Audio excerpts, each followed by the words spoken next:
नमस्कार. सागा क्रिएशन्स जीवन कौशल्य विकसित करणाऱ्या कार्यक्रमांची निर्मिती करते. याचा पहिला segment the road taken career path मध्ये आजच्या भागात आपलं स्वागत आहे.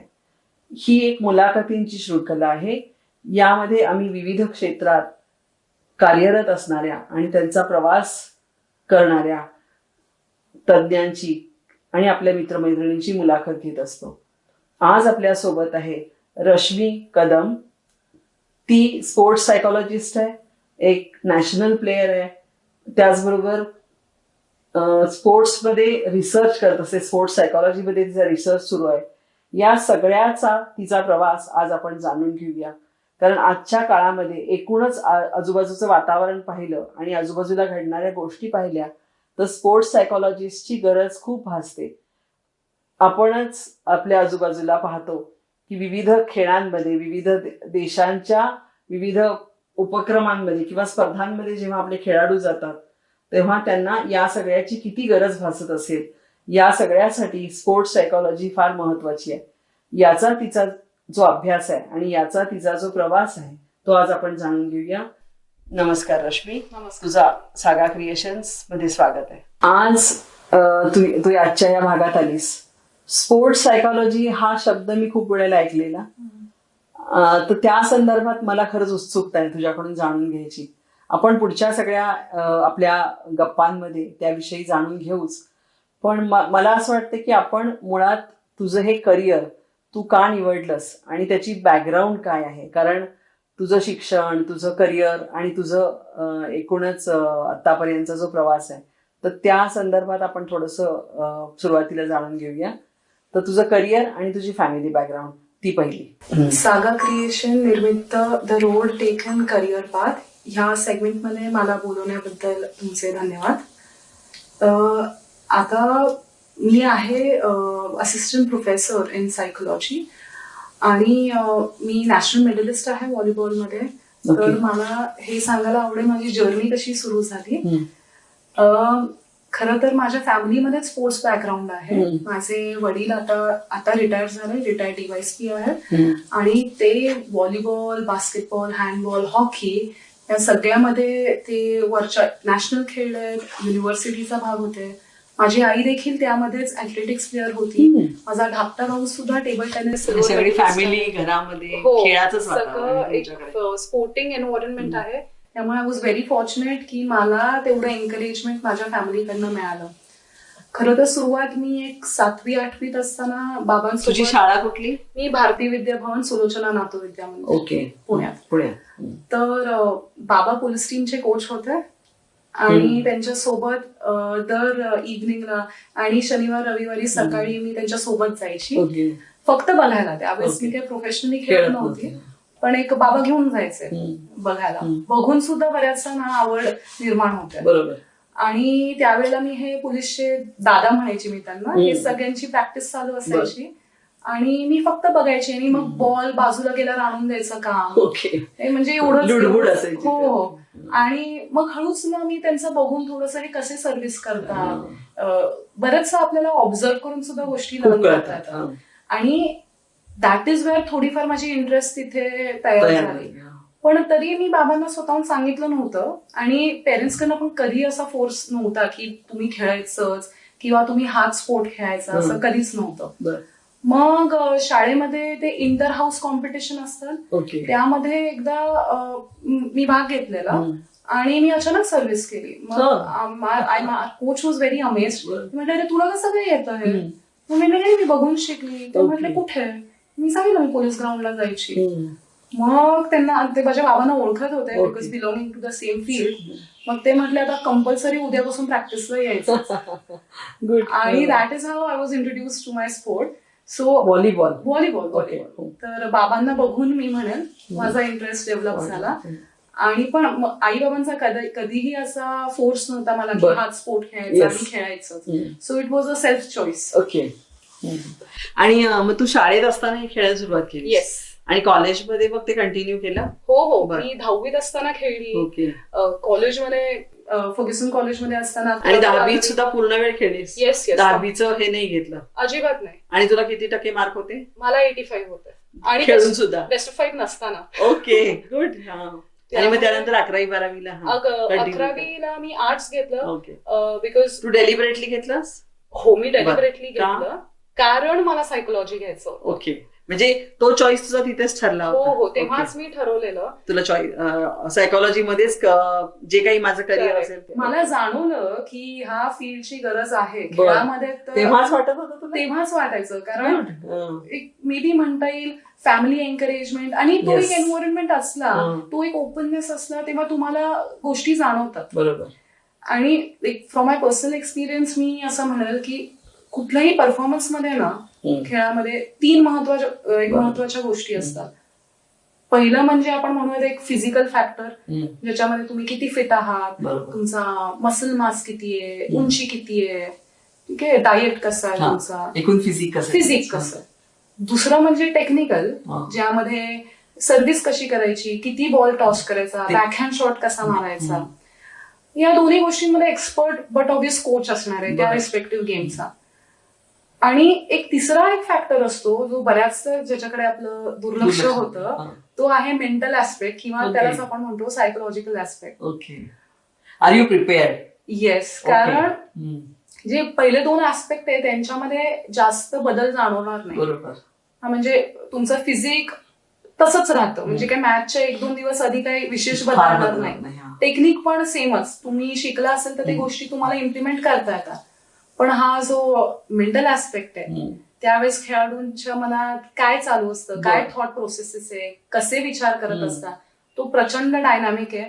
आणि ह्याच्यामुळेच सर्वात जास्त मी म्हणेन तो फ्लक्च्युएट होण्याची शक्यता असल्यामुळे त्याच्याकडे परफॉर्मन्स फ्लक्च्युएट होतो त्यामुळे.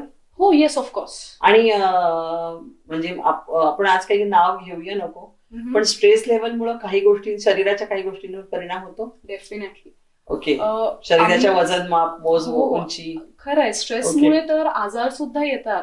त्याला आम्ही सायकोलॉजीमध्ये ना सायकोसोमॅटिक असं म्हणतो, ज्याच्यामध्ये शारीरिक परिणाम त्याचे. आणि मग तेव्हाच तुला जाणवायला लागलं की आपल्याला आपण यात काम करायला हरकत नाही. ऑफकोर्स. आणि मला त्याचा यूज माझ्या खेळामध्ये पण होणार होता, जे मी शिकणार आहे. आणि मला असं वाटतं की तू स्वतः स्पोर्ट्समन असल्यामुळे आणि घरातलं स्पोर्ट्सचं वातावरण बघितल्यामुळे तुला त्याचं जास्त रिलेट करता आलं. ऑफकोर्स. येस. आणि मग 11वी-12वी झाल्यानंतर तू काय केलंस? 11वी-12वी किती मार्क होते? 82. आणि आदल्या दिवशी मी महाराष्ट्रात आलेली आणि डायरेक्ट नेक्स्ट डे माझी बोर्ड एक्झाम होती. त्यामुळे त्याचंही फार तुला टेन्शन नाही? नाही, माझं एम काय असायचा, दोन्ही गोष्टी बॅलन्स करता. Okay. So good, you have to balance. आणि काही गोष्टी थोडेसे तुम्हाला सॅक्रिफाईस करायला लागतील, जसं की आता एक्स्ट्रा करिक्युलर ऑलरेडी आहे, मग फ्रेंड्स बरोबर बाहेर जाता येणं, हँग आउट करणं वगैरे, ह्या गोष्टी थोड्याशा तुम्हाला हॅम्पर होऊ शकतात. हॅम्पर पेक्षा मी म्हणेन you need some kind of discipline. Exactly, you need a discipline. Okay. त्यामुळे ते तू पहिल्यापासून अगदी 11वी-12वी पासून. हो.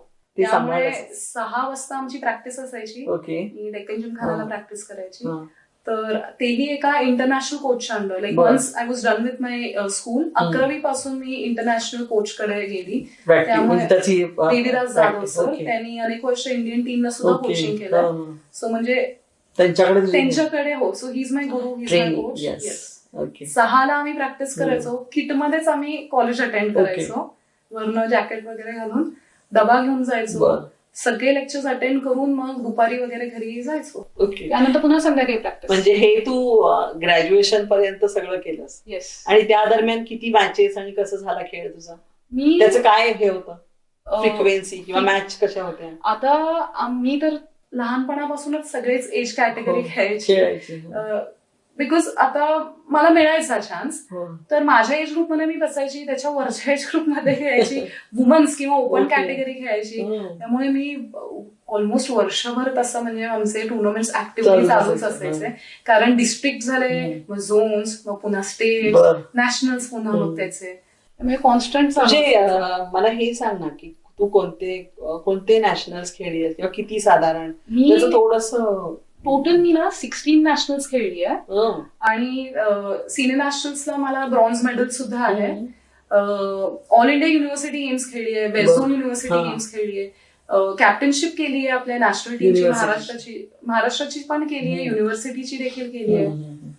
त्यामुळे म्हणजे तुझ्या एकूणच आतापर्यंतचा जो आपण हे पाहिला आलेख पाहिला तुझा, तर तू अभ्यास आणि स्पोर्ट्स, स्वतःचं करिअर म्हणजे करिक्युलम आणि एक्स्ट्रा करिक्युलर, तर दोन्हीचं कॉम्बिनेशन तू फार छान मॅनेज केलंस आणि त्याच्यामध्ये कुठेही कॉम्प्रोमाइजेस नाहीत आणि एक्सक्युजेस नाही आहेत. बरोबर. पण मला असं वाटतं की त्याची तुझी जडणघडण घरातूनच झाली असेल ना, त्यामुळे की घरी याला कधी असल्या गोष्टीला कधी तुला कधीच रोकटोक नव्हती, रादर एन्करेजमेंट होता. माझे बरेचसे फ्रेंड्स होते जे स्कूलला खेळायचे, पण नंतर घरनं एन्करेजमेंट नाही मिळालं. ते म्हटले खेळून काय होणार आहे, ओके, असा अप्रोच, किंवा 10वीला 25% मार्क घ्या आणि सोडून टाका, असा अप्रोच असल्यामुळे ना बऱ्याचशा ज्यांच्याकडे टॅलेंट होतं तरी त्यांना अनफॉर्च्युनेटली थांबायला लागलं. म्हणजे 10वीला 25% याचा अर्थ एक्स्ट्रा 25%. हो, त्याच्यासाठी तेवढं खेळा, त्या तिथपर म्हणजे फक्त स्टेट नॅशनल खेळा. Once you get that, you get the sports quota, then तुम्ही करिअर फोकस करा, असं असायचं. म्हणजे करिअर, स्पोर्ट्स आणि तुमचे करिक्युलम याचं मॅनेजमेंट करून तुला करता येतं. You are the best example of that. Yes. तर आता आपण थोडंसं ह्याच्याकडे करूया. तर तू त्यानंतर MA सायकोलॉजी केलंस. येस, आणि सायकोलॉजी मध्ये सुद्धा स्पेशल असं मी काउन्सिलिंग केलं, बिकॉज स्पोर्ट्समध्ये ना काउन्सिलिंग असतं. ओके. त्यामुळे मला हे ठरवलेलं मी, मला sports area specialization counselling. Okay. आणि मग तू आता रिसर्च पण करतेस ना? हो, आता सध्या माझी PhD चालू आहे पुणे युनिव्हर्सिटी मधनं, JPIP माझं रिसर्च सेंटर आहे. सो मी माझा टॉपिक स्पोर्ट्सच घेतलेला आहे. काय आहे तो टॉपिक? मी कंपॅरेटिव्ह स्टडी करते ऑन टीम स्पोर्ट्स आणि इंडिव्हिज्युअल स्पोर्ट्स, आणि काही असे व्हेरिएबल्स आहे जसं काय एन्झायटी, सेल्फ एफिकसी, मोटिवेशन. कारण एक असतो टीम स्पोर्ट जिथे तुम्हाला सपोर्ट करायला ग्रुप असतो, संघ असतो तुमचा, आणि इंडिव्हिज्युअलला तुम्हाला एकट्यालाच पुढे जायचं. त्यामुळे काय चॅलेंजेस आहेत ते स्वतः स्वीकारायचे असतात. ऑफकोर्स काय चेंजेस असतात त्यांना. इमोशनल इंटेलिजन्स आपण बघतो की आपल्या मधले इमोशन आधी रेकग्नाइज करणं, मग ते मॅनेज करणं, ओपोनंट्सचे रेकग्नाइज करणं. त्यामुळे हे सगळं करण्यासाठी इंडिव्हिज्युअल गेम हा नेहमी चॅलेंजिंग असेल ना जास्त. I would say both are. दोघांचे प्रोज वेगळे आहेत हे, कारण टीम स्पोर्ट मध्ये ना तुम्हाला कम्युनिकेशन वाढवणं. ओके. कारण you play as a team. संघ हारणार आहे किंवा संघ पुढे जाणार. ओके. त्यामुळे तुम्ही तुमच्यामध्ये युनिटी किती आहे, तुम्ही एकत्र येऊन किती चांगलं काम, as a person, as an athlete तुम्ही एकटे किती चांगले खेळतात that is not important. You are a part of that. तुमचं एकत्र तुम्ही किती चांगलं खेळतात, and that is a different challenge. Yes. आणि त्याचा परिणाम मग सायकोलॉजीवर पण होतो. हो, तुम्हाला सायकोलॉजिकल स्किल्स बद्दल अवेअरनेस असेल, तुम्हाला एम्पथी माहित असेल काय आहे, इमोशनल इंटेलिजन्स माहित असेल काय, you can definitely utilize that knowledge in your sports setup. तुला असं वाटतंय का की प्रत्येक खेळाडूला थोडीशी सायकोलॉजीचा अभ्यास असणं जास्त गरजेचं आहे? त्याचा फायदा जास्त होईल. हो, डेफिनेटली. ओके. पण आपल्याकडे तशी सोय आहे? आपल्याकडे हो, आता अवेअरनेस यायला लागलाय. आता बरेचसे युनिव्हर्सिटीज आहेत जे याचा कोर्स प्रोव्हाइड करतात मास्टर्स लेवलला. ग्रॅज्युएशन तुम्हाला सायकोलॉजी मध्ये केल्यानंतर MA मास्टर्स साठी आहे, स्पोर्ट्स सायकोलॉजी स्पेशलायझेशन आहे.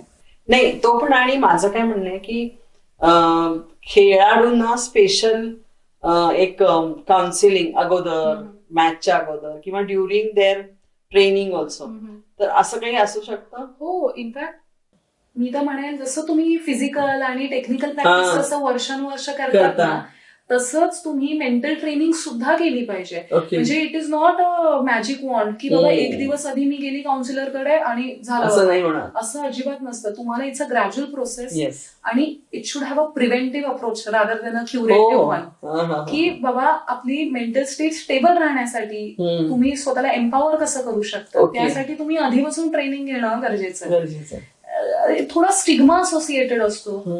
बऱ्याचदा एथलीट्सला वाटतं की अरे काउन्सिलिंग म्हणजे त्यांना वाटतं काहीतरी आपल्या बरोबर बिघड झालीये किंवा समथिंग इज रॉंग. असं त्याच्याकडे न बघता it's a very normal thing. सगळ्यांना त्याची गरज पडते. काउन्सिलर्सला स्वतः काउन्सिलिंगची गरज पडते. सो तुम्ही एक थोडासा ब्रॉड ऍस्पेक्ट ठेवला, एक्सेप्टन्स ठेवला, तर it is always going to benefit you. Okay. So तुझं आता तू स्पोर्ट्स सायकोलॉजिस्ट म्हणून काम करतेस? येस, आता माझी PhD चालू आहे आणि माझा टॉपिक तर तोच आहे. आणि तू स्वतंत्रपणे या काउन्सिलिंग पण काही वेळेला केलेलं आहेस का? हो, केलेत. कारण आम्हाला थिसिस आणि काउन्सिलिंग केसेस होतेच मास्टर्सला, तर त्यावेळेला तर आम्हाला करणं भागच होतं ते, त्यामुळे केलेलं. बरं, आता मला एक सांग की हे करिअर म्हणून तू निवडलंय स्वतः आणि इतरांना, तर त्याची मॉड्यूल्स काय काय असतात स्पोर्ट्स सायकोलॉजीचे? तसं मोस्टली आपला फोकस मेंटल ट्रेनिंग वरती असतो. आता सर्वात जास्त मी म्हणेन factor which would affect in performance anxiety आहे, स्ट्रेस एन्झायटी. तर बरेच वेळ इथलीच कंप्लेन करतात की जसं प्रॅक्टिसमध्ये गेम होतो तसा मॅचमध्ये होत नाही. तर म्हणजे का ना असं, तर रिझन तोच आहे की प्रॅक्टिसमध्ये तो प्रेशर नसतो, एक म्हणतो ना परफॉर्मन्स एन्झायटी, की त्या क्राऊडमध्ये परफॉर्म करणं, एवढं सगळ्या लोकांना अँटी चिअरिंग असते, चिअरिंग असते, आई वडिलांचे एक्सपेक्टेशन्स असतात, कोचेसचे एक्सपेक्टेशन्स असतात, आणि त्या ऑर्गनायझेशनचे पण ऑब्व्हियसली एवढं सगळं बॅलन्स करून तुमचा गेम करणं, इट बिकम्स टिडियस. त्यामुळे एन्झायटी तर तुम्हाला ती मॅनेज करता यायला पाहिजे. पुन्हा एग्रेशन असतं. काही काही असे स्पोर्ट आहे जिथे कॉन्सन्ट्रेशन खूपच जास्त महत्वाचं आहे, जसं aim related sport, pistol shooting, rifle shooting. तिकडे तुमची ब्रीदिंग जरी चुकली ना तरी तुमचा टार्गेटवर सुद्धा बसणार नाही शॉट. त्यामुळे to find out the right zone of intensity, की एक खूप तुम्हाला वाटलं की ह्याच्याने आता आपलं डिस्टर्ब होणार आहे, तर the counsellors have to find the right zone of intensity. एग्रेशनला पण तेच आहे. थोडा प्रमाणात aggression is not bad. Like for combat sports aggression is not a bad thing, पण कितपत हे रेकग्नाइज करणं येस, हे सगळं तुमच्या मॉड्यूल मध्ये येतं. हो. ओके. आणि मग आता ज्या स्पोर्ट्स सायकोलॉजिस्टच्या हे अकॅडमीज आहेत काही वेगळ्या? अकॅडमीज आहे जिथे ट्रेनिंग दिली जाते आणि मग तिथेच काउन्सिलिंग सुद्धा प्रोव्हाइड केली जाते. So it's a very holistic kind of thing, पण आहेत आपल्याकडे. ओके. आणि भारतामध्ये याची कितपत गरज आहे, म्हणजे स्पोर्ट्स सायकोलॉजीची, आणि त्याचं ऍक्च्युअल सिच्युएशन काय आहे? आता भारतामध्ये तर गरज आहेच, बिकॉज आपला देश एवढा मोठा वास्ट आहे. आपल्याकडे वेगवेगळ्या स्टेट्समध्ये वेगवेगळे स्पोर्ट्स खेळले जातात आणि प्रत्येक स्पोर्ट्समध्ये स्पोर्ट्स सायकोलॉजीची आवश्यकता आहेच. आणि मी म्हणेन हे ग्रासरूट पासून. ओके. कारण आता जे मोस्टली प्रोव्हाइड केलं जातं ते आपल्या भारताच्या संघासोबत एक सायकोलॉजिस्ट असतो, पण हे आधीच प्रोव्हाइड केलं तर त्यांच्यामध्ये तितकी चांगली टॅलेंटमध्ये त्यांच्या वाढ होते. म्हणून म्हणतो ना आपण डिस्ट्रिक्ट लेवलला किंवा ग्रासरूट पर्यंत पोहोचलं. अजूनही आहेत ग्रासरूटला, पण then you have to spend, की तुम्हाला स्वतः अप्रोच करायला लागतं. बऱ्याच मुलांना, काही मुलं गावातनं आलेली असतात, त्यांना जमत नाही, मग अशा वेळेला थोडं ते अशी दबून जात असतील ना मग ह्याच्यातलं वातावरण बघून. मग त्यांच्यासाठी खास गरज असतेच. Bouncing back from failure, injury it's very important, कारण त्याची भीती बसते खूप जास्त. म्हणजे मला स्वतःला एक मोठी इंजुरी झालेली, स्पायनल कॉर्डचा माझा डिस्क स्लिप होता. तर त्यावेळेला तर मला डॉक्टर्स म्हटलेले, इनिशियल त्यांच्याकडे गेली, ते मी म्हटलं मला खेळता कधी बसून येईल, हा माझा पहिला प्रश्न होता. म्हटले नाही, ते काय सांगता येत नाही किती वेळ लागेल. आणि ऑल्दो माझं सायकोलॉजीमध्ये सगळं शिक्षण झालेलं, but I was steel sad. म्हणजे मला वाईट वाटलं, मी डिस्टर्ब झाली.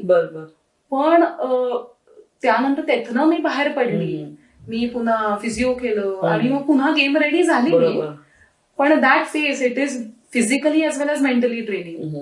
त्यामुळे इंजुरी रिहॅबिलिटेशन त्याला तर गरज पडतेच.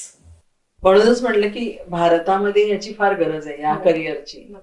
आणि तू म्हणतेस असं ग्रासरूट लेवल पासून, म्हणजे अगदीच, म्हणजे मला वाटतं की ज्या तालुका लेवलला शाळा आहेत किंवा जिथे कॉलेजेस आहेत, तर तिथं या सगळ्यांची जास्त गरज आहे. म्हणजे जिथे जिथे एखादा संघ असतो, थोडं त्यांना प्रोव्हिजन द्यायचा प्रयत्न करा, की एखादा स्पोर्ट्स काउन्सिलर, बरोबर, मी म्हणत नाही रोजच, पण निदान आठवड्यातनं एकदा अशा पद्धतीने जर त्यांना खरंच more motivational. Yes, it is. Okay. आणि मग आता सध्या तू पुण्यात आहेस, म्हणजे तुझं हे, मग शहरातलं वातावरण आणि हे वेगळं असेल नाही का, तालुका प्लेस गावातलं असतं. The level of encouragement provided, especially gender differences सुद्धा बऱ्याच दिसतात आम्हाला, की मुलींना तितकं जास्त एनकरेजमेंट दिलं जात नाही. पण again I would say it would differ from person to person. त्यामुळे असं पण बघायला मिळतं मेजॉरिटीला जे ग्रामीण भागात Okay. आले डाएटचा पुन्हा फरक पडतो. बर कारण मग हिमोग्लोबिन लेवल बर तर बऱ्याच Stamina. स्टॅमिना हा. तर त्यामध्ये फरक जाणून येतो. बर बर कारण डाएट इज अ मस्ट तुम्हाला म्हणजे कॉम्पिटेटिव्ह लेवलवर बरोबर. खेळायचंय तर ते सगळं सांभाळलं हो ते पाहिजे. सगळं सांभाळून म्हणून पेरेंट्सचा पण collaboration is very Yes. Important. मग तू म्हणजे मला असं वाटतं की तुमच्या एकूण स्पोर्ट्स सायकोलॉजीच्या या क्षेत्रामध्ये पेरेंटचा इन्व्हॉल्वमेंट जास्त असावी असं तुमचं हे आहे इन्सिस्टन्स. पेरेंट्सचा इन्व्हॉल्वमेंट असावी इन टर्म्स ऑफ सपोर्ट. हा पण बऱ्याचदा आपल्याला पेरेंटल प्रेशर दिसतो ओके की काय खेळतोय तू का नाही जिंकला. पुन्हा तो एक कम्पॅरिझन होतं की हा जिंकला तू नाही जिंकू शकला. त्यामुळे खरं तर जो खेळतो त्याला माहित असतं की what is the actual state. त्यामुळे being encouraging as parents is good. पण मग खूप अनड्यू प्रेशर असेल की तुला खेळायचंच आहे यू शुड बी नंबर 1 तर मग कधी कधी त्याच्याने पुन्हा स्ट्रेस वाढतो जास्त. एक आमच्याकडे एक आम्ही जिथे प्रॅक्टिस करतो बऱ्याचदा पेरेंट्सचा अप्रोच असतो सरांना जेव्हा आमच्या भेटायला येतात 1 साल के अंदर नॅशनल खेळेगा ना. अरे बापरे. त्यांचे टर्म्स अँड कंडिशन्सच असतात. ओके मी पाठवायच्या आधीच पाठवायच्या आधीच त्यांचं इट्स लाईक आधीपासूनच एकदम प्रेशर. तर त्यापेक्षा तुम्ही let him give her best. त्यांना त्यांचं प्रोग्रेस करून द्या. ग्रॅज्युअल आहे. सो एका दिवसात 2 दिवसात असं शक्य नाही बिकॉज एफर्ट्स लागतात. आणि मला असं वाटतं की त्यांची अपेक्षा असते की कोच लावले म्हणजे मग असतात अपेक्षा खूप जास्त अपेक्षा ठेवलं तर ते पुन्हा एथलीट साठी खूप स्ट्रेसफुल होतं. रादर मी म्हणेन ह्या एक्सपेक्टेशन्स मधनच मी सांगेल बऱ्याचदा काय काय जे चांगले टीम असतात गाजलेले टीम असतात जेव्हा ते जरा सोसो टीम बरोबर खेळताना ना त्यांचा परफॉर्मन्स इतका अप टू द मार्क होत नाही. कारण त्यांना प्रेशर असतो की एव्हरीबडी नोज अस. म्हणजे त्यांना मे बी ती पॉप्युलॅरिटी असते त्यांच्या टीमकडनं ते एक्सपेक्टेडच असतं की त्यांनी जिंकावं. त्यामुळे तसाही प्रेशर पडतो. पण हेच एखादी ज्याला आपण म्हणतो ना अंडरडॉग्स म्हणतो की ज्यांना सपोर्ट नसतो त्यांच्याकडनं काही अपेक्षा नसतात ते कधी कधी चांगले घेऊन जातात. म्हणून त्यालाच आपण म्हणतो अपसेट. बरोबर. कधी कधी अपसेट्स होतात ना आपल्याकडे. आम्ही आमचा म्हणजे एक सामान्य हे म्हणून आम्ही फक्त सिनेमात बघत आलेल्या गोष्टी आहे ह्या. तू ऍक्च्युअल अनुभवतीयस हे सगळं. म्हणजे तू खेळतीस अजून सुद्धा खेळतेस. हो अजूनही मी आता कॉम्पिटेटिव्ह लेवलला नाही खेळत पण पॅशन म्हणून मी अजूनही खेळते. आणि शिवाय तू सायकोलॉजीचा अभ्यास आणि आता रिसर्च आणि शिवाय प्रोफेशन म्हणून सगळं आहे त्याच्यामध्ये. तर तू काय सल्ला देशील की म्हणजे ज्यांना सायकोलॉजी घ्यायचं आहे फॉर एक्झाम्पल माझा थोडासा एक असा हे आहे की कॉलेजमध्ये आर्ट्स मध्ये सायकोलॉजीला जरा जास्तच एक ग्लॅमर आहे सायकोलॉजी या विषयाला. पण सगळेच त्यामध्ये काही कॉन्ट्रीब्युट करू शकत नाहीत कम्पॅरेटिव्हली. तर हे कॉन्ट्रीब्युशन वाढवायचं असेल आणि हे करायचं असेल तर काय करावं लागेल. म्हणजे त्या काउन्सिलिंग मधलं किंवा सायकोलॉजिकल करिअर मधलं. कारण सगळ्यांनाच ते करिअर जमेल अशातलाही भाग नाही आहे. हो psychology is a very broad subject. त्यामध्ये स्पोर्ट्स काउन्सिलिंग तर येतच मॅरेज काउन्सिलिंग येतं क्लिनिकल सायकोलॉजी वेगळं असतं इंडस्ट्रीमध्ये पुन्हा वेगळं सायकोलॉजी. त्यामुळे it's a very broad field. त्यामुळे ज्यांना ज्यांचा इंटरेस्ट आहे ते फॉलो करतीलच. आता मला स्पोर्ट्समध्ये इंटरेस्ट होता त्यामुळे मी ते स्पोर्ट्स सायकोलॉजी. आता भारतामध्ये साधारणपणे प्रत्येक शाळेमध्ये किंवा प्रत्येक कॉलेजमध्ये हे आहे आता स्पोर्ट्स सायकोलॉजी. स्पोर्ट्स सायकोलॉजी नाहीये पण काउन्सिलर्स आहेत. काउन्सिलर्स आहे. तर हेच आता आधी काउन्सिलर्स नव्हते आता काउन्सिलर्स आले. सो स्टेप बाय स्टेप आपण थोडं अवेअरनेस वाढतोय एक्सेप्टन्स येतोय. त्यामुळे लवकरच आय होप की आता प्रत्येक शाळेमध्ये स्पोर्ट्स डिपार्टमेंटमध्ये सुद्धा एक स्पोर्ट्स सायकोलॉजिस्ट असेल. I am hoping. आणि मला वाटतं ते असावं ना की जर का आपल्याला आपल्या खेळाडूंची गुणवत्ता वाढवायची असेल तर ते करावंच लागेल. त्याला पर्याय नाही. येस. आणि एकूण म्हणजे ह्याच्यामध्ये फायनान्शियल हे कसं आहे स्टेबिलिटी. फायनान्शियल स्टेबिलिटी कुठल्याही फील्डमध्ये if you are good at it you will be financially stable. त्यामुळे just for the sake of degree जर तुम्हाला करायची असेल बी इन एनी फील्ड तर very practically if you are good at that you will progress. त्यामुळे कुठेही आता आपण बघतो, you choose any field, if you are good at it तुम्ही अर्न करणार. If you are just for the sake of it तुम्ही घेतली असेल तर नाही. आणि हे स्पोर्ट्स सायकोलॉजिस्टचे जे हे आहे म्हणजे करिअर किंवा आपण म्हणूया की त्यांची अपॉइंटमेंट किंवा तुमचे जे जॉब्स आहेत तर ते असे इंडिव्हिज्युअल ठरवतात की ऑर्गनायझेशन ठरवतात? फॉर एक्झाम्पल तू कुठे खेळते? डेक्कनला. मी डेक्कन जिम. ओके, मग तिथे अशा ऑर्गनायझेशन मध्ये सायकोलॉजिस्ट असतात? आता आमचा क्लब आहे प्रायव्हेट, त्यामुळे इट्स लाईक त्यांनी प्रोव्हाइड नाही केलेलं आहे, बट आपण आपली प्रायव्हेट प्रॅक्टिस करू शकतो. ऑफकोर्स तुम्ही तुमचं क्लिनिक हे करू शकता. इफ यू हॅव हे लोक येऊ शकतात ऑफकोर्स, जसं आपण डॉक्टरांकडे जातो किंवा कधी कधी जी स्पोर्ट्स अथॉरिटी ऑफ इंडिया आहे, साई ज्याला आपण म्हणतो, ते सुद्धा रिक्रुटमेंट काढतात स्पोर्ट्स सायकोलॉजिस्टची असते. You have to be alert की कधी येते. आणि मग ते गव्हर्नमेंट पोस्ट असतात का? हो, ती गव्हर्नमेंट पोस्ट. ओके. ती गव्हर्नमेंट. आणि आता समजा आपलं बालेवाडीमध्ये हे आहे स्पोर्ट्स कॉम्प्लेक्स आहे किंवा शहरांमध्ये काही छोटे छोटे असतील तर तिथं पण ह्या लोकांना काम असतं? काम तर असतंच. आता त्याची वेकन्सी पण येण्याची शक्यता असते किंवा मग कधी कधी ते तुम्हाला टेम्पररी लेवलवर सुद्धा घेतात की तात्पुरतं, मग नंतर जेव्हा वेकन्सीज येते आपल्या असं. आणि तसं बऱ्यापैकी रेम्युनरेशन असतं त्यांचं? हा, असतं, म्हणजे बऱ्यापैकी असतं. एकूणच म्हणजे काय म्हणूया त्याला, आपल्याकडे आता ह्या बाबतीतली सजगता वाढायला लागली, अवेअरनेस वाढायला लागलाय. सायकोलॉजी, त्यातलं काउन्सिलिंग आणि स्पोर्ट्स सायकोलॉजी स्पेशली. तर have you heard something about sports psychology in western world? Yes. तुला काय आयडिया आहे त्याच्याबद्दल? I would say cultural differences बरेच पडतात, because the challenges that we face in our country won't be there outside. किंवा म्हणून आपण म्हणतो ना की इथले चॅलेंजेस असतात ते थोडे वेगळे. आता आपल्याकडे जसं मी तुम्हाला मगाशी म्हटलं, जेंडर चॅलेंजेस आहेत, पुन्हा आपल्याकडे अर्बन आणि रुरल चॅलेंजेस आहेत, त्यामुळे थोडी परिस्थिती वेगळी असणार. त्यामुळे Indian challenges are unique, they are of a different nature. पण काही काही कॉमन गोष्टी असतात, जसं काही आपण म्हणतो परफॉर्मन्स एन्झायटी असेल, इरॅशनल थॉट्स. पुन्हा बऱ्याचदा एथलीट्सला वाटतं की बाबा आज मला लकी जर्सी नंबर नाही मिळाला तर माझा 9 आहे, तर मला 9 नाही मिळाला तर मग माझा गेम नाही होणार. ओके, हे खूप असतं का? इफ युअर मेंटली आपण म्हणूया तुमचं ट्रेनिंग, तुम्ही मेंटल ट्रेनिंग घेतली असाल तर तुम्हाला या गोष्टीचा फरक नाही पडणार. तुम्ही 9 घेतला 5 घेतला, इट डज नॉट मॅटर. पण काही काही लोकांच्या ज्या इरॅशनल, ज्याला म्हणतो ना इम्प्रॅक्टिकल, की बाबा आज ही jersey colour it's not very lucky for me, किंवा काही काही लोकांचे रुटीन असतात की हे 3 पाऊल घ्यायचेच आणि मगच सर्व्हिस करायची, किंवा आधी शूलेस डाव्या पायाची बांधायची, असे बरेच. मी लिस्ट काढायला गेली तर खूप असतील. आणि काही काही ते फॉलो करणारे पण असतात. सो मग म्हणजे शूलेस आधी डाव्या पायाची बांधायची मोज. हो, म्हणजे माझेच बरेचसे ओळखीचे होते. आणि मग पुन्हा व्हाईट किट लकी आहे किंवा पुन्हा जर्सी नंबर साठी बऱ्याचदा वाद होतात. तर वी शुड अंडरस्टँड की ह्या गोष्टी इरॅशनल आहे, की जर्सी नंबर कोणताही मिळून दे, how is that going to affect your performance.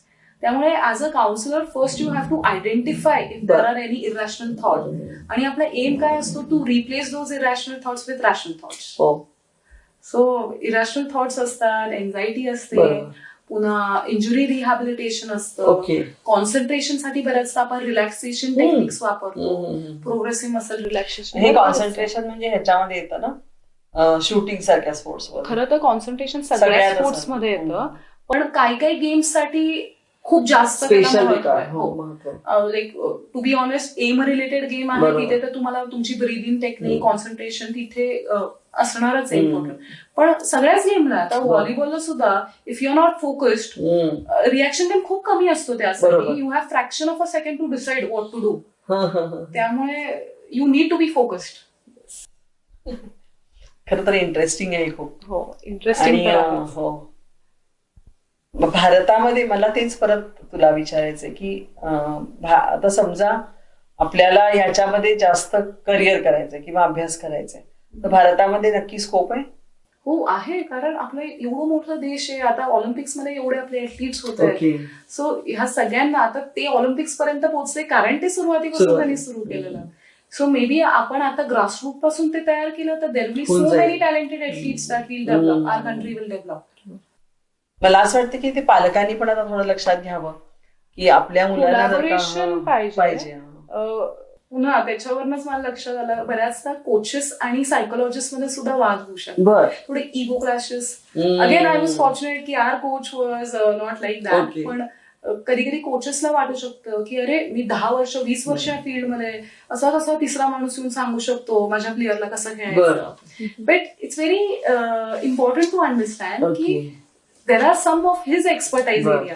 आता मेंटल ट्रेनिंग हा एका काउन्सिलरचा एक्सपर्टाईज एरिया आहे. त्यामुळे there should be a collaboration between the coaches with the psychologist with the athletes themselves and also the parents. आणि मग आता पण या संदर्भातला अवेअरनेस विद्यार्थ्यांमध्ये पण आहे. विद्यार्थ्यांमध्ये आता तुम्ही मास्टर्स घेतलं once you are introduce to the field तेव्हा येतोच त्याचा अवेअरनेस.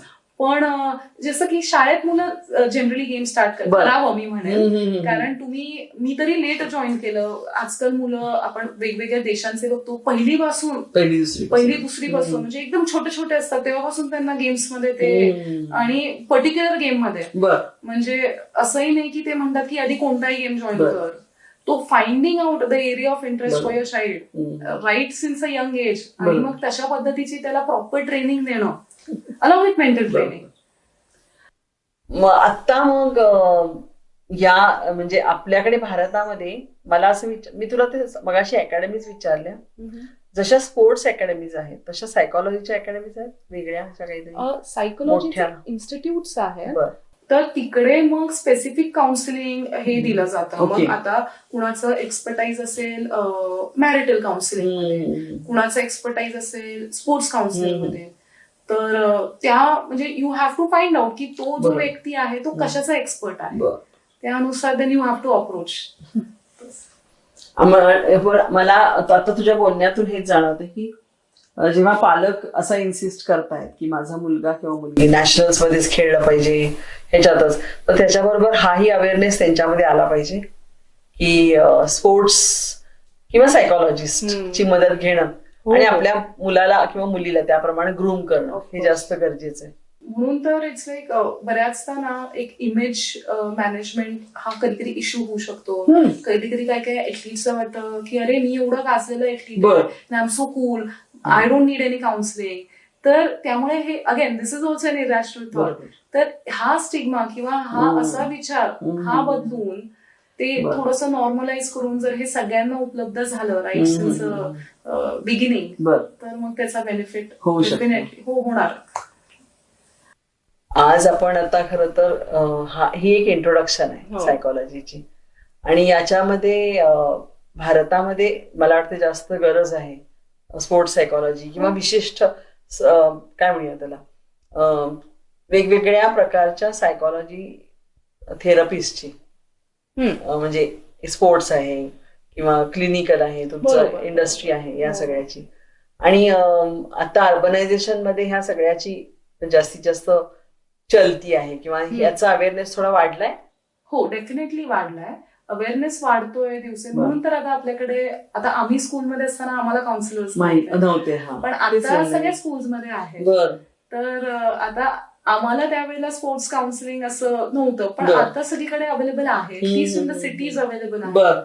पुन्हा बायो फीडबॅक नावाचा प्रकार असतो म्हणजे की बऱ्याचदा ते तुमचे बॉडीली फंक्शन्स मेजर करतात. तुमचा हार्ट रेट, तुमचे ब्रेन वेव्स, तुमचं बॉडी टेम्परेचर, तुमचं जे पर्स्पिरेशन आहे स्वेटिंग ज्याला आपण म्हणतो. तर ते तर म्हणजे इट्स अ डेटा. त्यामुळे तुम्हाला त्याच्या मदतीने पण सांगता येतं whether the athlete is being stressed out or not. Mostly ना ते आपल्याला शूटर्स मध्ये वगैरे मिळतं. ते सगळे डिव्हाइसेस त्यांना बसवलेले असतात. सो त्याला सायकोलॉजी टेस्टिंग साठी असतात ते डिव्हाइसेस. आय वुड से त्याच्याने आपण स्ट्रेस किंवा एन्झायटी ती आपण मेजर करू शकतो आणि नंतर त्याच्या ट्रीटमेंटसाठी then you need psychology. You need counselling. मग हे सगळं आता हे जो म्हणालीस की इन्स्ट्रुमेंट्स आणि हे वापरायचे तर ते आपल्याकडे भारतामध्ये स्पेशली ते त्या व्यक्तीला घ्यावं लागेल. त्याचे पुन्हा सेंटर्स असतात. प्रत्येक वेळेला इन्स्ट्रुमेंट्स हवेच असं नाही. आता some people can afford it, some cannot. पुन्हा त्याला इन्फ्रास्ट्रक्चर पण लागतो कधी कधी बायो फीडबॅकला. तर ते आपल्याला सगळीकडे अवेलेबल नसतं. त्यामुळे आधी आपण नॉर्मल ह्यानी सुद्धा जाऊ शकतो की आधी फक्त काउन्सिलिंग दिलो, मग जसं आपण पुढे जातो मग ऍडव्हान्स मशिनरी आणणं वगैरे. सो ऑफकोर्स शेवटपर्यंत तर आपल्याला जायचंच आहे. जे बाकी आता सगळीकडे जे अवेलेबल आहे ऍडव्हान्स कंट्रीजमध्ये, that is uh eventual aim की ते सगळं अचीव्ह करणं. पण आधी सुरुवात तरी आपण करायला पाहिजे, किमान बेसिक काउन्सिलिंग पासून तरी केली पाहिजे. अजून वेगवेगळे आस्पेक्ट्स काय आहेत याचे स्पोर्ट्स सायकोलॉजीचे other than we didn't cover? What do you think about it? एक तर तुम्हाला इंजुरीचं सांगितलं मी. इमोशनल इंटेलिजन्स बद्दलही आपण बोललो. ओके. इमोशनल इंटेलिजन्स म्हणजे how well you know about your emotion, की बाबा मला राग आलाय, किंवा आता एग्रेशन बद्दल बोललो आपण. एग्रेशन बद्दल बोललो. टीम मध्ये सुद्धा it's very important. So I was a setter who sets the ball. तर मला कधी कधी माझ्या प्लेयर्स कडे बघूनच कळलं पाहिजे की does she have the confidence or not. Okay. कारण like I am going to set the ball, मग त्या मुलीकडे कॉन्फिडन्स आहे की नाही तो बॉल हिट करून पॉइंट घेण्याचा. तर कधी कधी हे तुम्हाला अंडरस्टँड करणं बरंच गरजेचं जातं. ओके. त्यामुळे इमोशनल इंटेलिजन्स टीम स्पोर्ट मध्ये तर त्याचा खूप उपयोग आहे. पुन्हा कुठला ऑपोनंट डिस्टर्ब झालाय हे सुद्धा आयडेंटिफाय करून नंतर त्याला टार्गेट करणं, because everything is fair in love and war, right? तू व्हॉलीबॉल प्लेअर आहेस, नॅशनल्स खेळलेली आहेस, खूप साऱ्या तुझा एक्सपिरियन्स आहे यातला. तर what do you think about girls to think about this career, sportsman as well as psychology, girls specially? कारण परत तो आपण मगाशी म्हटलं की कल्चरल हे येतो आणि आपल्याकडे मुलींना सहसा खेळांमध्ये आणलं जात नाही, किंवा आणलं तर त्यांचे वय लक्षात घेता मग लग्नच झालंय आणि लग्नच करायचं आहे. तर हे सगळं कसं आहे आपल्याकडे? ग्रामीण भागात तर अजूनही आहे की एक ग्रॅज्युएशन झालं, कधी कधी तर ग्रॅज्युएशन पर्यंत सुद्धा मग त्यांचं मग ते लग्न वगैरे त्यांचा फोकस तो असतो की बाबा लग्न करून मोस्टली त्यांना खेळासाठी खूप वर्ष खेळता नाही बघितलं गेलं. पण माझ्या ओळखीचे असेही आहे जे लग्न झाले, मुलं झाली आहेत आणि अजूनही खेळतात कॉम्पिटेटिव्ह लेवल. त्यामुळे जर लग्न झालं म्हणजे संपलं असं नसतो. आपल्याकडे तर बरेच उदाहरणं आहेत. आपल्या भारताचे कितीतरी डेकोरेटेड एथलीट्स आहेत, मेरी कोम वगैरे, इतके जे लग्न झाल्यानंतर मुलं झाल्यानंतर सुद्धा कॉम्पिटेटिव्ह लेवलवरती खूप चांगला परफॉर्मन्स दिला. माझ्या ओळखीचेही आहेत काही ताई लोक जे अजूनही खेळतात. म्हणजे हा जो एक जेंडर आपल्याकडचा कल्चरल टॅब्यू आहे तो आपण काढलाच पाहिजे ऑफकोर्स. आणि त्यामुळं आपल्याकडे पदकांची संख्या वाढेल आणि हे नक्कीच. तर आपण थांबूया इथे. अजून काही पॉइंट तुला बोलायचे असतील? नाही ना? नाही, एवढंच की तो कोलॅबोरेशन झाला पाहिजे. इट्स नॉट तुझा एम्फसिस कोलॅबोरेशन वर असेल. माझा कोलॅबोरेशन वरती का असेल, कारण नुसतं सायकोलॉजिस्टनी करून चालणार नाही. द कोचची मेहनत आहे त्यामध्ये, स्वतः एथलीटची मेहनत आहे, काउन्सिलर्सची आणि पेरेंट्सची पण आहे. हे कॉम्बिनेशन झाले तर मग आपल्याकडे खेळ आणि त्याची सायकोलॉजी याला जास्त वाव मिळेल आणि जास्तीत जास्त मेडल्स येऊ शकतात. ऍज अ प्लेअर ग्रोथ त्यांच्यामध्ये ट्रिमेंडस होऊ शकेल जर ह्या सगळ्यामध्ये कोलॅबोरेशन. आणि शिवाय मला असं वाटतं की हाही भाग महत्वाचा आहे की खेळ म्हणजे मेडल. हे काय आहे? नाही, हे खूप आहे नाही का? असं तुम्हाला एम पाहिजे मेडल जिंकणं, पण मग जर फक्त मेडल जिंकणं हेच एम झालं तर मग कधी ना कधी मेडल नाही मिळालं तर मग ते पुन्हा क्विट करतात. सो एक मोटिवेशन सुद्धा त्याला आम्ही इंट्रिन्सिक आणि एक्स्ट्रिन्सिक असं म्हणतो की कधी कधी जेव्हा फक्त मटेरियल गोष्टींसाठी फक्त मोटिवेशन असाल तर तो बराच शॉर्ट टर्म असतो. त्यामुळे तर आता माझा खेळ होऊन सुद्धा I am still continuing it for the passion. त्यामुळे सॅटिस्फॅक्शन जर तुम्हाला जास्तीत जास्त त्याच्यावरती भर पाहिजे. ते खेळून जो आनंद मिळतो, कारण खेळून रादर मला अभ्यासामध्ये पण मदत करता येते. कारण तुम्ही फ्रेश होतात खेळून आल्यावर, मग तुम्हाला जास्त कॉन्सन्ट्रेट करून अभ्यास करता येतो. खरं तर आमच्या सेगमेंटमध्ये किंवा या एकूणच सागा क्रिएशन्स आणि मी जे म्हणतेय की लाईफ स्किल्स काय किंवा लाईफ स्किल्स मध्ये माझा फोकस जास्त लाईफ स्किल्सवर आहे. तर मला असं वाटतं की तुझा जो आपण जे बोलतोय तर ते जास्तीत जास्त लोकांनी ऐकावं आणि त्याच्यावर नक्की विचार करावा. कारण हे मला वाटतं हे सगळ्यातच येतं. म्हणजे फॉर एक्झाम्पल म्युझिक आहे, डान्स आहे, Any एक्स्ट्रा कलर त्याच्यामध्ये ऍक्टिव्हिटीज, येणार. या सगळ्यामध्ये ते कॉम्बिनेशन पाहिजेच. नक्की. म्हणजे पालक, ट्रेनर, सायकोलॉजिस्ट आणि जो कोच आहे त्याचं, या सगळ्याचं एक कॉम्बिनेशन पाहिजे. तरच आपल्याकडे त्याचं एक ह्या सगळ्यातूनच मग त्यातला एक्सलन्स वाढेल त्या क्षेत्रातला. तर आज आपण या विषयावर बोललो. मला असं वाटतं की आपण काही दिवसांनी परत एकदा, कारण नुकत्याच ज्या काही आजूबाजूला घटना घडलेल्या आहेत तर त्याच्यामध्ये काही डेव्हलपमेंट होतात किंवा त्याचे रिपरकेशन्स आत्ता असणाऱ्या खेळाडूंवर कसे होतात, हे आपण त्याच्यावर जरूर बोलूया परत. आणि तू इथे आलीस आणि आज आमच्याशी या बाबतीत आम्हाला मार्गदर्शन केलंस. आणि you are the perfect combination of again your passion and your academics. कारण असं कॉम्बिनेशन मिळणं परत फार कमी असतं. कारण खेळाडू म्हणलं की मग ते फार अभ्यासाकडे लक्ष देत नाही आणि अभ्यास म्हणलं की मग ते फार खेळात नसतात. नाही, आय वुड से खेळाला you need certain amount of intelligence. बऱ्याचदा लोकांना वाटतं इंटेलिजन्स म्हणजे फक्त चांगले मार्क मिळवणं. मल्टिपल टाइप्सचे इंटेलिजन्स असतात. सो खेळाला उलट मी जसं म्हटलं फ्रॅक्शन ऑफ अ सेकंड आहे तुम्हाला decision. So you need to be smart, you need to be fast in order to take that decision. आणि डिसिजन मेकिंग हा एक फार मोठा आयुष्यातला कुठल्या वेळेला काय डिसिजन घेणं. आणि मला वाटतं खेळाडू त्याच्यामध्ये जास्त एक्सपर्ट असतात का? हो असतं. कारण तुझ्या इट्स द नीड की कुठल्या वेळेला काय ऍक्शन करायची. आणि पुन्हा मी हे खेळलो तर ओपोनंट कसं रिॲक्ट करेल, मग तो बॉल कुठे येऊ शकतो, हे सगळं अनालिसिस तुम्ही ते कमीत कमी वेळामध्ये तुम्ही हे तुम्हाला करायला लागतं. त्यामुळे तुम्ही you are more expert than us in decision. नाही पण तो एक जास्त अनुभवाचा भाग आहे. Decision making is a part and parcel of your career. तर आज आपण इथे थांबूया आणि मला आवडेल परत तुझ्याशी बोलायला. आणि आज या सेगमेंटमध्ये आपण सायकोलॉजीची दारं उघडलेली आहेत हळूहळू. कारण माझा जास्त फोकस सागा क्रिएशनचा, जास्तीत जास्त लाईफ स्किल डेव्हलप करणे आणि विद्यार्थ्यांनी वेगवेगळ्या आस्पेक्ट्सनी विचार करावा. म्हणजे फक्त अभ्यास एके अभ्यास नाही, स्पोर्ट्स एके स्पोर्ट्स नाही, किंवा हेच एक करिअर.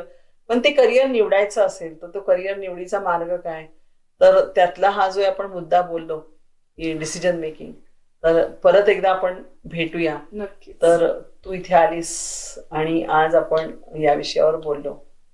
तुझे धन्यवाद आणि परत एकदा आपण भेटूया. नक्कीच. मला इथे चान्स मिळाला माझ्या आवडीच्या विषयाबद्दल बोलायला आणि आय होप ही मॅक्सिमम लोकांपर्यंत अवेअरनेस.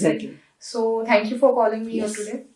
सागा क्रिएशन्स नेहमी the road taken career path मध्ये रश्मी तू इथे आलीस आज आणि आमच्या बरोबर सायकोलॉजीच्या एका आस्पेक्ट बद्दल, सो स्पोर्ट्स सायकोलॉजी आणि त्याच्याशी रिलेटेड ज्या काही करिअर अपॉर्च्युनिटीज आहेत आणि त्याचा अभ्यास कसा करावा याबद्दल तू बोललीस, त्याबद्दल धन्यवाद.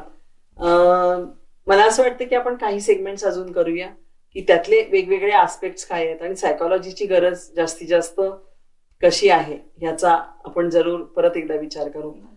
आज आपण रश्मीला भेटलो आणि स्पोर्ट्स सायकोलॉजी बद्दल बोललो. एकूणच हा आवाका फार मोठा आहे. कारण आज या क्षेत्राची किंवा सायकोलॉजी मधल्या मदतीची फार सगळ्यांनाच गरज आहे. तर ती हळूहळू आपण काही गोष्टी कव्हर करत जाऊ. तरी सुद्धा आपल्याला कोणत्या अजून विषयांवर, कोणत्या अजून काही फील्डवर ऐकायचं आहे, त्याच्याबद्दलचं काही मार्गदर्शन हवं असेल तर जरूर आम्हाला कळवा. सागा क्रिएशन्स नेहमी द रोड टेकन करिअर पाथला नक्की फॉलो करा, सबस्क्राईब करा आणि शेअर करा. आमचे हे व्हिडिओ जरूर बघा आणि त्याच्याबद्दलच्या कॉमेंट्स आम्हाला द्या. धन्यवाद. सागा क्रिएशन निर्मित the road taken career path ह्या सेगमेंटमध्ये मला बोलवण्याबद्दल धन्यवाद. आणि ह्यांचं युट्यूब चॅनल तुम्ही लाईक, शेअर आणि सबस्क्राईब नक्कीच करा.